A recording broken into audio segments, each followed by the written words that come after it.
कहूँगा मान्यवर श्री माखन सिंह जी,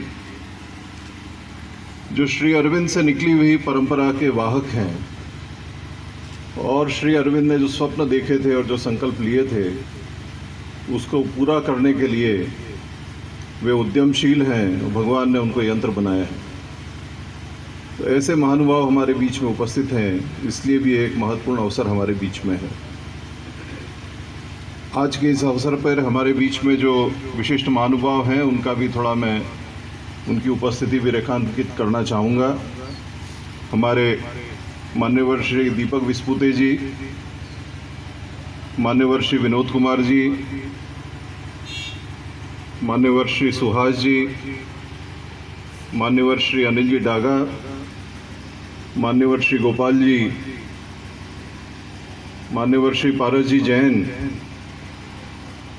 मान्यवर श्री अशोक जी पोरवाल, हमारे यहाँ की महापौर श्रीमती मीना जूनवाल जी, हमारे पूर्व सांसद डॉक्टर चिंतामणि मालवी जी, और दो ऐसे वरिष्ठ सदस्य हैं श्री सुरेश शर्मा जी और श्री मुलायम सिंह जी ठाकुर साहब, जो कि इस परंपरा में अपना जीवन निर्वाह कर रहे हैं।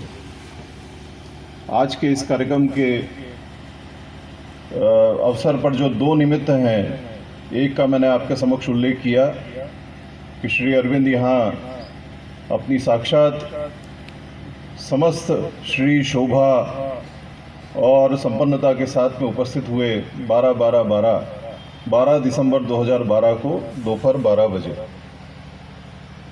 दूसरा अवसर जो न केवल इस देश के लिए अपितु पूरे विश्व के लिए एक बड़ी घटना है, श्री माता जी के भारत आगमन का शताब्दी वर्ष है।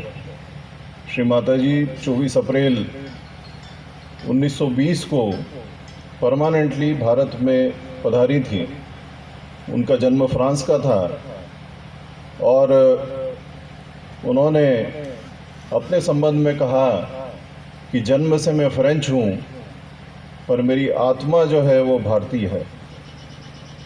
चारों शक्तियाँ भगवती की उनमें साक्षात थीं, जिसका स्वरूप पूरे विश्व ने पौंडीचेरी में उनके आवास के दौरान देखा। तो यह दो अवसर हैं जिसके अवसर पर यह कार्यक्रम आयोजित है।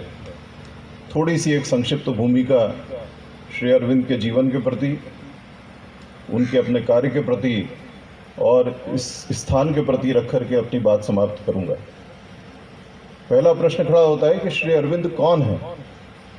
उनका जीवन परिचय तो सामान्यतः हम कहीं से भी प्राप्त कर सकते हैं कि कब उनका जन्म हुआ, कब उन्होंने शिक्षा प्राप्त की, कहाँ उनका आवास था। किंतु श्री अरविंद ने कहा कि योगियों के जीवन को सतह पर समझना कठिन है, और श्री अरविंद तो साक्षात वो महासागर हैं। गंगा के अवतरण को भगवान शिव धारण कर सकते हैं। मेरा प्रयास तो इतना हो सकता है कि उस गंगा जल का मैं आचमन करके और आपके सामने रख सकूं। श्री अरविंद ने अपने 3 पागलपन कहे हैं और उनके 5 स्वप्न हैं। उन 3 पागलपन और 5 स्वप्न को अगर हम समझेंगे तो हम श्री अरविंद के जीवन को और पूरी मानव जाति के लिए उनके योगदान को हम समझ पाएंगे। अपने पागलपन में, अपने